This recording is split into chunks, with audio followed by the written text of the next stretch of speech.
welcome back to this week's episode of the Campfire Series podcast. I am your host, Logan Soforenko. It's been a crazy week because of midterms, so thank you all for bearing with me. We have a very special guest joining us regardless of what's going on. From the Frozen National Tour cast, please welcome Olaf himself, F. Michael Haynie. My name is F. Michael Haynie. People call me F if you needed to know that. And I play Olaf in the national tour or the North America tour of Frozen right now. We are, like every other show in the world, on layoff while we're waiting to see when it's going to be responsible to go back to performing in large spaces. About myself, I'm from Georgia originally, but I've spent the last large section of my life in New York City. I've done a few Broadway shows. I did Wicked, where I played Bach. I did Charlie and the Chocolate Factory, where I played Augustus Gloop. I did Holler If You Hear Me, the Tupac musical, a very short-lived Broadway musical, but a very fun one. And I was in the ensemble and covered one of the principals. It was a lot of fun. I hate that more people didn't get to see it.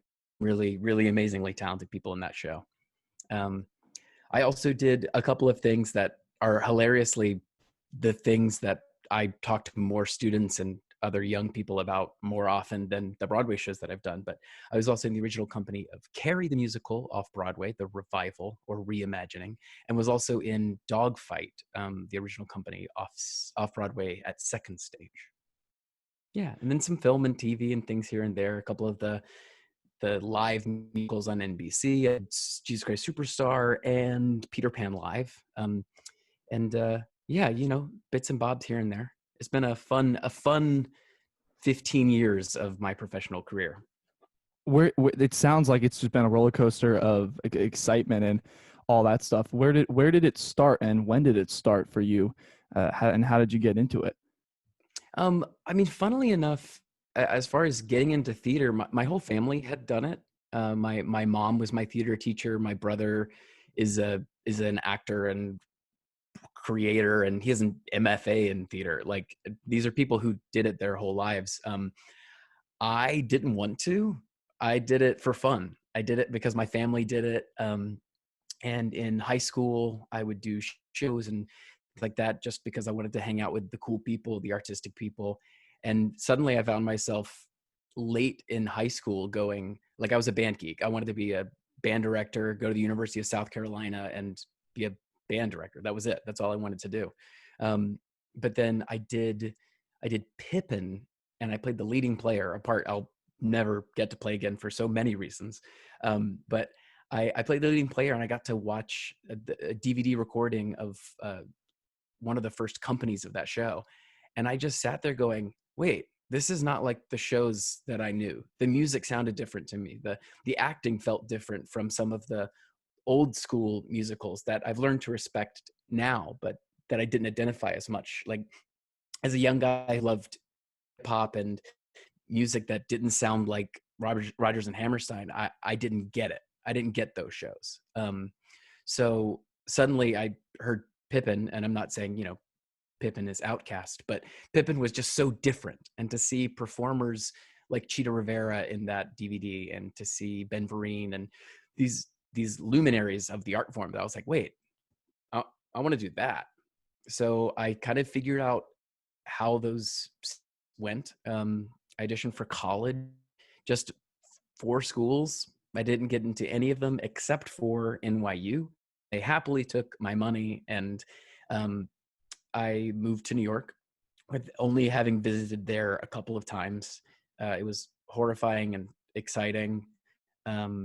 But I was ready to start my career in theater. I didn't get into the musical theater school at NYU. So I was like, well, I guess I'm a straight actor. And it was the best thing that ever happened to me, to find out that acting is its own thing, and that singing and dancing and Shakespeare and all the other things that you can put on acting, if you don't have a basis of acting there, the rest of it is kind of unimportant, if that makes sense. Yeah, absolutely. What was when you were at NYU? How far after you graduated did you book your first gig, or was it during your time at NYU? I had a couple auditions when I was at school that I think gave me the bravery to stay. I think that's one of the hardest things. I'm so impressed by people who leave college and move to New York. It sounds nuts to me. But I didn't book my first professional gig until I got out of school. I had done a senior showcase and seen a couple of people, but nothing really. And then a company called TheaterWorks USA reached out to me to come in and audition. It's a theater for young audiences. They do small national tours, but they're an equity company. And they called me to work on this new show they were developing called The Planet 8 Dirty Socks.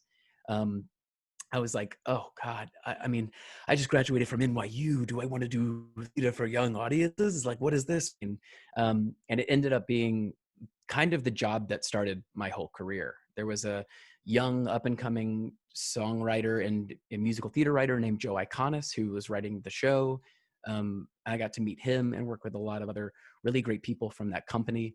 Um, and funnily enough, the guy who played my brother in that show, we were the two leads in the show, I guess, was Jeremy Morse, who I am now doing Frozen with, who plays the Duke of Wesselton, and is a close friend. But yeah, from that show, I started figuring out that there's so many more things to the community and to the career than just the shows.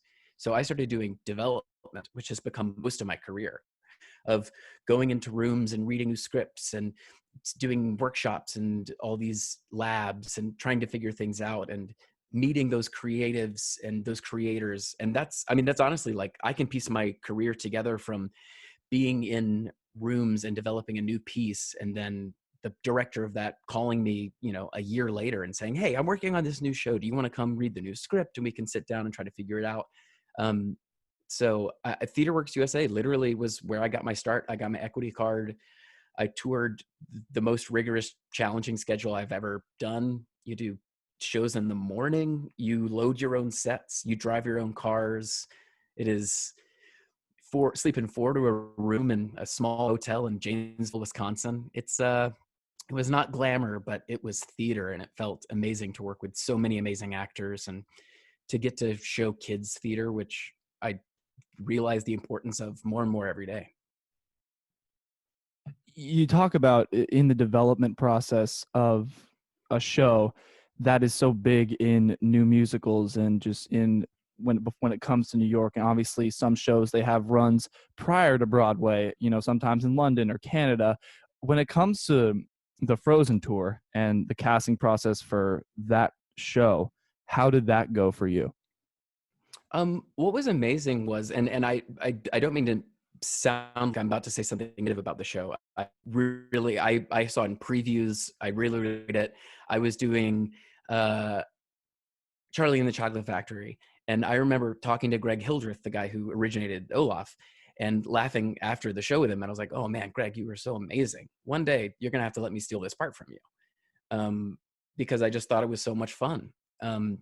I was really interested in the angle that the show took, in the presentation of it. There were so many amazing actors in that show, and friends of mine that I'd known for years. Getting to see them in this giant Disney musical was thrilling. So when I got a call to audition for it, I was excited, but I was also like, I've been trying to do a lot of new stuff lately. Like, I don't know how to reinvent the wheel and do what, if they need me to do what Greg did, I can't, because nobody can do what Greg Hildreth does. He's truly a one-of-a-kind actor. He's one of my favorite actors in New York. And I kind of went, I don't know, is this the right move? Is a tour right for me? I love New York. I have it tattooed on my body several times and was not really wanting to go out on tour. I'd never done it before. It was kind of scary. And my agent was like, I think you should go in for this. And I went, okay, Jeremy, that's fine. I'll go in. So I went in and I was like, you know what, if I'm going to do this and I'm going to audition, I've got to audition like me. At the time, I had a full beard and a mohawk. And I went in with torn jeans and Doc Martens and a shirt and was just like, you know what, if they like me and they like what I'm going to bring to this, then it's something I'd love to do, because I think I'm at a point in my life that I've realized that actors are so often told to be someone else, be the perfect replacement, be something else, that it becomes really hard to audition because you're trying to imitate the entire time, as opposed to taking what you have and what makes you uniquely you and bringing that to a fully realized character. I'm not saying like, pull the Tom Cruise and play the same character in everything. I mean, he can do that because, I mean, listen, his career's fine. He doesn't need my help. But I think I was like, I have to bring F to this. I have to make my Olaf exactly how I intend to play him, and then take the notes and things like that and help develop it to match the vision of the creators. So I came in and was just a nut. I mean, my Olaf in general is kind of like a Westworld robot who's one reboot away from realizing that he's sentient. Like it's this weird person who yells and screams and runs around and is an idiot and is brilliant, like all these things at the same time. And I did that in my auditions, and they were on board. Like they were on board for me trying something new. And I had seen Greg Hildreth do it. I'd seen Ryan Redmond do it. And they were both amazing, and I couldn't do what they did. So I was so pleased that they let me bring my own flavor to it. And that continued through the process. Like my entire audition process, they gave me notes, obviously, of like, hey, here are the beats you're missing. Here's the things that we intend for the show. But like, we love what you're doing. So like, continue. Like, we want to keep like cultivating that. And that went even through casting. That after I got the job, I went in, I had a week before the rest of the company got there. And I worked with this guy, Lorenzo, who's truly a magician, who does all of the puppet work with the Sven and the Olaf actors. He does a lot of the magic, literal magic in the show, of the fight combat. He's kind of a jack of all trades and master of all trades that works on the show. And we got to play for an entire week. And when I say play, I mean, we did very little of like Olaf scenes. We did how to trip, how to run down the hall, how to line dance, how can I learn to use this puppet as a performer? And we would just gag and just like make bits and have fun and try to figure out how to let me as an actor utilize this amazing and complicated puppet. And I was so impressed that Michael Grandage and the rest of the directing team, that they all were so generous with what my Olaf was allowed to do. And to be honest, that's also what was being given, as far as I could tell, to both Caroline and Caroline, or Anna and Elsa, to Mason Reeves, who is maybe one of the most exciting actors I've gotten to work with anytime lately. God, he's amazing. And the nicest guy. It's upsetting. But to watch all of these people be given leeway to create these characters anew. I mean, I'd seen several different actors play Hans, and they were all exciting and, great Hanses. I enjoyed them. But to watch Austin bring something I'd never seen before to it was like, I kept looking around saying, someone's going to tell him to stop. Like, someone's going to make him do the thing that other people did. And they did it well. But Austin is a really great actor in this show. And he brought a really unique Hans. It was heartbreaking. His turn is just, yeah, every time I see it, I'm standing backstage going like, oh, bro, come on.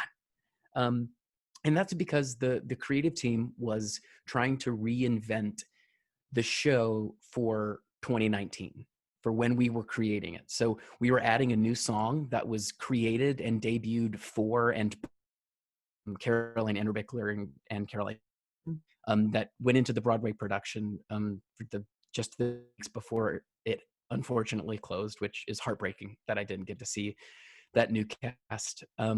Really amazing actors. And to the Broadway company, I found out about it while I was driving across the country from Portland, where we had been laid off on tour, and my heart just broke. I loved being a part of the Frozen family and having the tour and having Broadway. I mean, I had so many friends who I had done shows with, and it still kills me that was something that had to, or had like whatever the cost of these times that we lost the Broadway company. It really, not to tangent, but it it's really sad, the number of shows that are struggling right now or not able to happen. And those of us who are in theory employed waiting to get back to our shows, um, we can count ourselves very fortunate, because it's a really hard time to be an actor.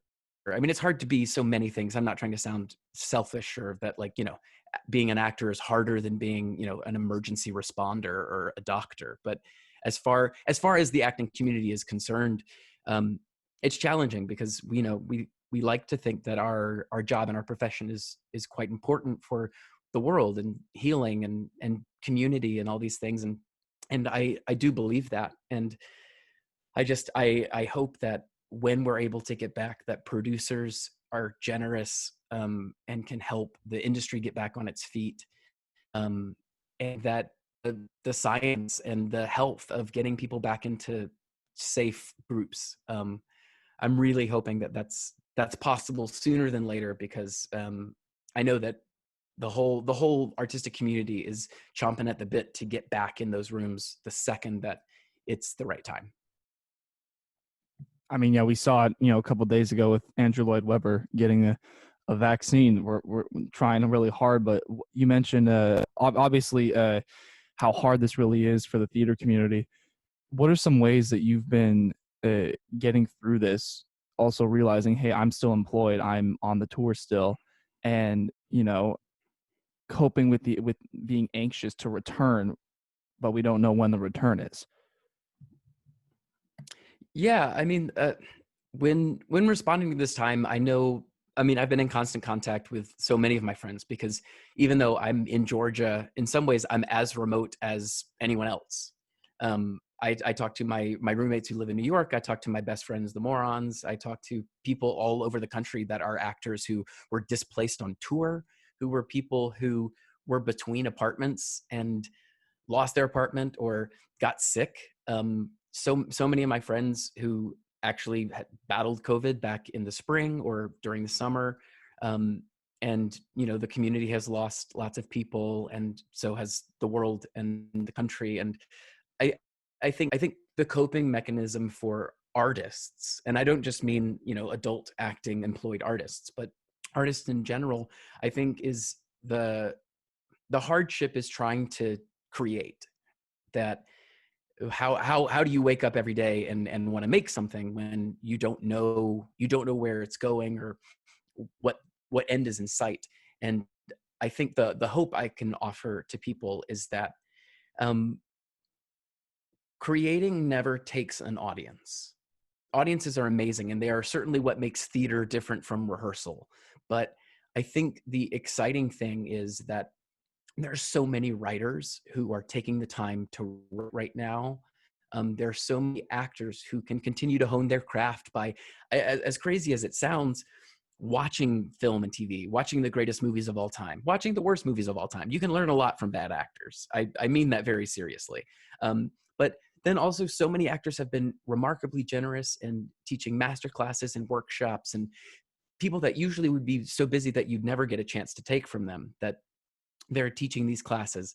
But it's also making us deal with a lot of the things that have happened as far as the Black Lives Matter movement is concerned. That so many things in this community have been built on infrastructure of years and years and years of, well, this is just the way things are, or we're trying to make it better, day by day. But I think the the really challenging thing coming out of this is we're having a chance to start over in some ways. In some ways we never would have asked for or wanted, and that are not going to be fun. But I think what's thrilling is coming out of this, we all have an appreciation for what we do, and what we do, and how what we do costs. And I think that every actor going out there working, will want to be able to stand up and fight for those injustices that we see. We'll want to stand up and support the other actors in the community who are not being supported. We'll want to stand up for those writers, those young producers, those content creators, those casting directors, and every single person from top to bottom that ever felt marginalized or excluded from this community. Um, Even talking about like the price point of theater, the accessibility of theater, um, the fact that with the subscription to Disney Plus, it's not a plug, trust me, they don't give us free Disney Plus for being Disney employees. But with the price of Disney Plus, you can watch Hamilton. Now, I saw Hamilton in person, and seeing it in person is nothing like seeing it on Disney Plus. But right now, to have people have the ability to see something and potentially to value that, those amazing performances that you'll never get to see again, not because Hamilton won't come back, but because Lynn and Chris Jackson and Leslie and like everybody that was in that original company will very unlikely do that show together again. And if they do, it'll sell for a lot of tickets. It'll be amazing. But I think coming out of this, that all of the content creators, I just urge them to not just create content because you can, but be thoughtful with everything you do. Be thoughtful as people with voices, to promote those voices that don't have an opportunity, to look at the privilege that you have as a performer or someone with a career or a resume, or being able to put the word Broadway on your nameplate. Like, that's a thing that there will be no Broadway debuts this year.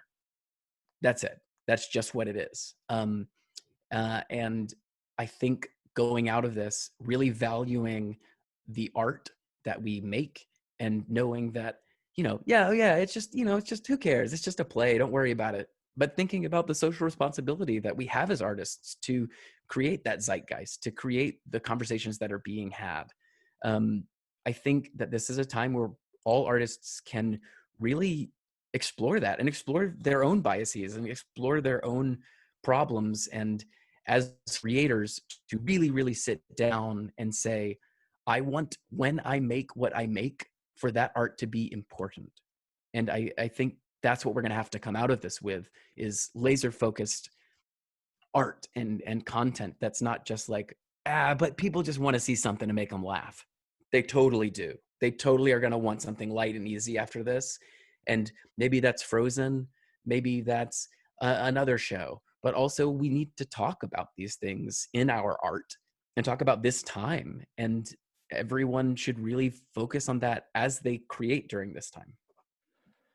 Yeah, absolutely. That leads into kind of my next question. With all that's going on right now, you have to tell the scripted story of Frozen. But do you think with the events that have been happening, will that affect the way that you see Olaf when you go back to work? And also, how will that impact you as an actor to like bring new tactics and make new choices as Olaf, now that you've had all this time off and all these things in the world have been happening? I think the thing, and trust me, I'm getting there. I think the thing that makes acting interesting and makes theater different from film is that when you watch an older film, anything, before 2020, watch it, and it took place in the time that it was filmed. And the things not aging well, like sometimes we don't have control over those things, of some joke that was made like when I was a kid on TV now would be completely inappropriate just because it's insensitive, or constantly evolving and learning how language evolves and the way that we refer to other people. Like, learning those things, who can tell the story, like who can play the characters they play. Like, there are so many things that we're learning day by day. The advantage that theater has, but doesn't always take advantage of, is that Frozen the musical, when it first debuted, was a film in, like, I think 2012. And then about 4 years later was when they finally, I think, did it on Broadway. I think 2016 was when they came out. You can fact check me on these.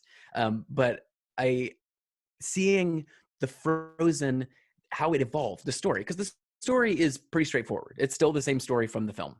And that story evolved, and what Casey Levy and Patty Murin were able to bring to those two women evolved from what Kristen Bell and Idina Menzel were able to bring then.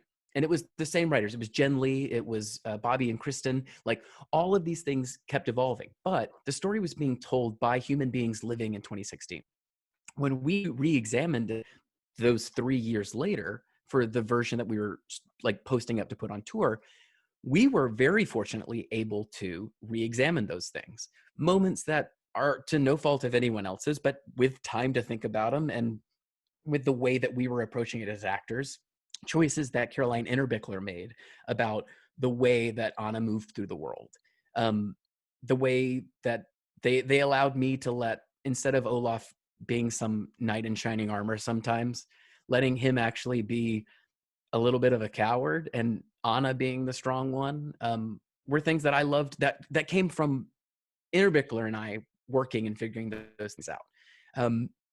And I think that what this time is going to hopefully prove is that just because a show is running and running for a long time doesn't mean it doesn't need to be re-examined. I'm not saying we need to go back and edit ET. Like, okay, like I think they went back and edited the guns out and made them walkie-talkies at some point in time. I'm not kidding. That sounds crazy, but like, all the officers were holding guns and then they changed them to walkie-talkies because ET was a kids movie. And I go, okay, like, I don't know. That's not my hill to die on. But I was like, but if you're going to do a piece of theater every single day in front of an audience that walked in that day, I think it's important to continue to analyze those things. I think that Disney is very open to that right now.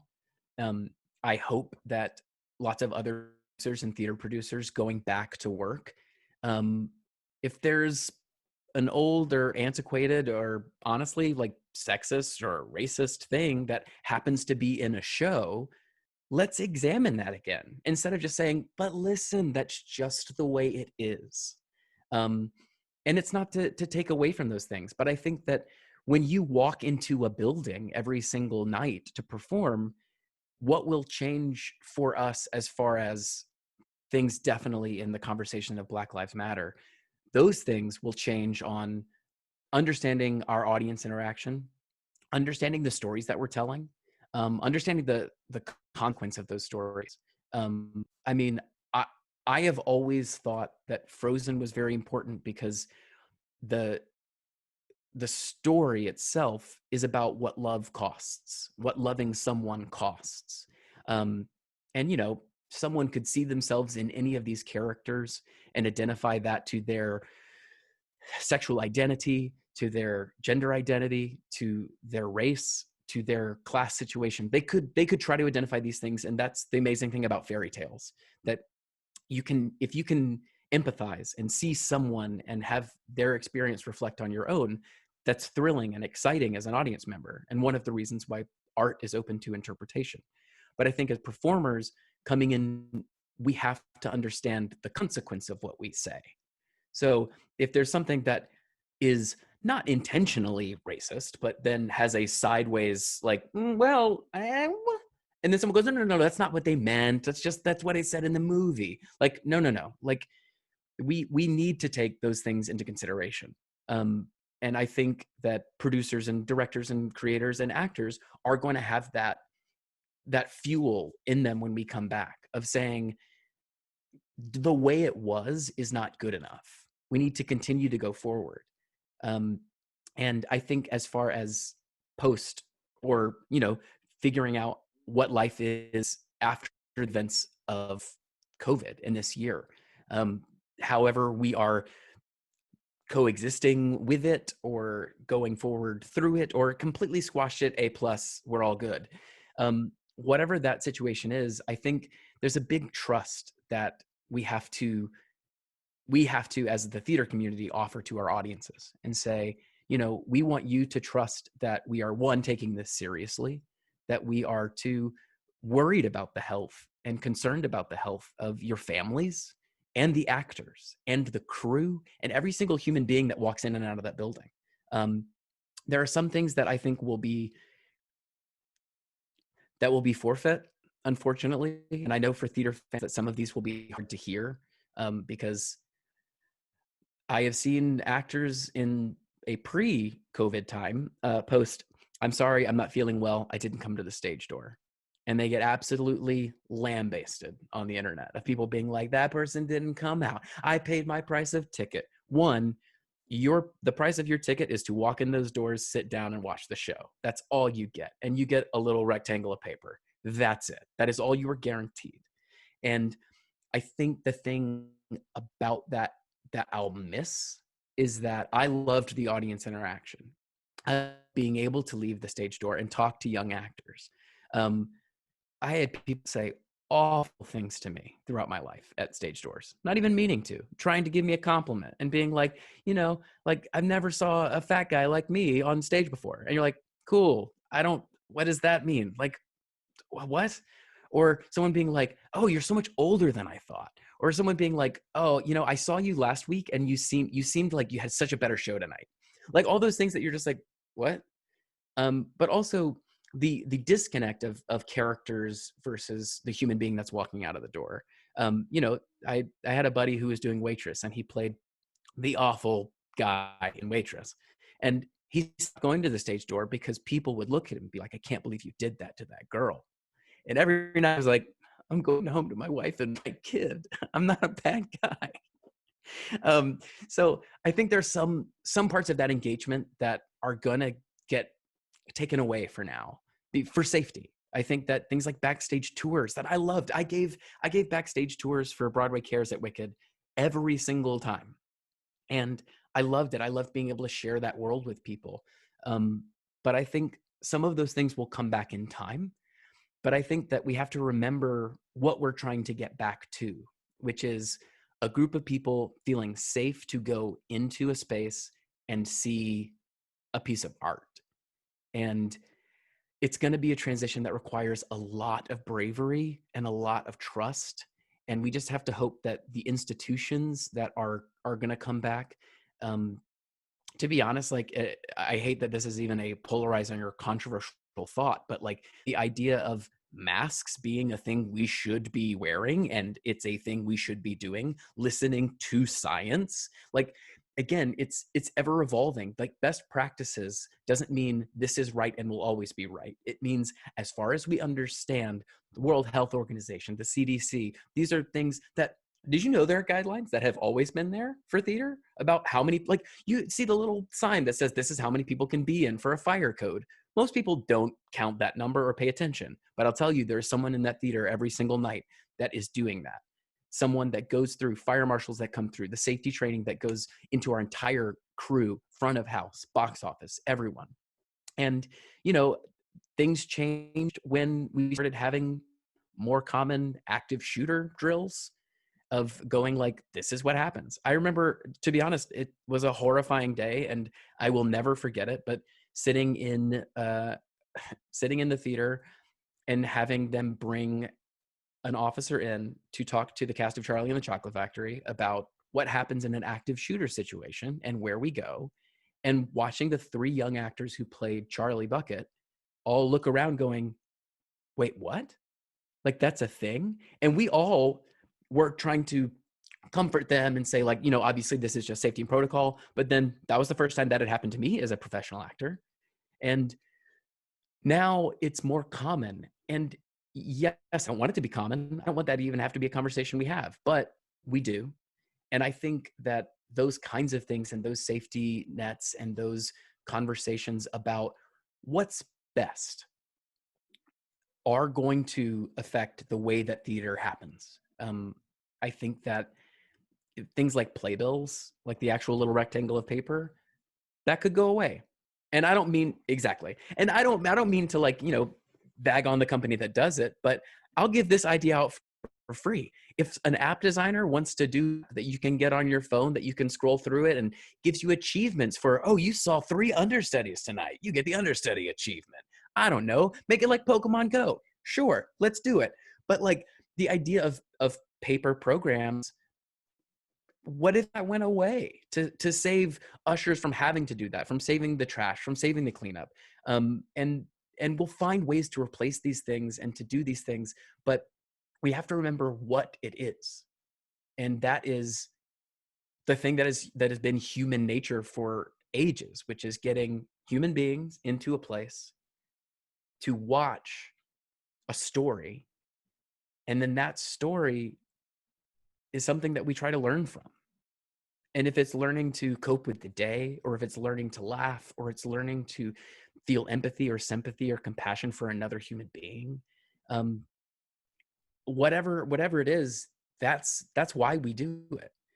And I think that, yes, all of the conversations we're having in the world right now are paramount for the world to figure out. But I think one of the first things to go and one of the last things to come back is live theater. And when it comes back, as someone who loves it, I've done film and TV. The paychecks are great, but there is nothing like live theater, and it will never leave my heart and what I want to do with my life. And we sure have a responsibility when we come back to do this right, because so many things in this world never get a chance to reset just because we don't have time. We don't have time to reassess some of these things that are just constantly going day to day every year. And right now, I get this weird reset. And I hope that every single actor and every single audience member is ready to go back in changed. We don't get to go back. We have to go forward and find out what this new world of theater is going to be, because it will be remarkably important. And I'm so excited and so optimistic about where the best people in this industry, those producers, those leaders, those people who do have the financial means to make these things happen, those Andrew Lloyd Webbers who are like, I want to be on the front lines of trying to figure out what social distancing performances are like and figuring out what a vaccine is like. I look forward to the artists and the creators and people with celebrity that will use that power and that money to have things change, to have an amazing society and community of theaters come back. I really appreciate you talking about some things that you don't really look at as an audience member. You don't realize that people are really mean at stage doors, and just how we, not just the actors and everyone behind the creative team, we as audience members have to be ready for the changes that are going to come. And with that being said, unfortunately, we're out of time, but I could talk to you for hours. I really appreciate you coming on. So it literally felt, you brought a topic up that we haven't really talked about on my podcast a lot, which is how to incorporate what is happening in our lives right now into the characters that, my guests are playing when all this is said and done, and how it's going to be different, and how we need to tell the same story but differently. And I really appreciate you coming on and talking to me about those things.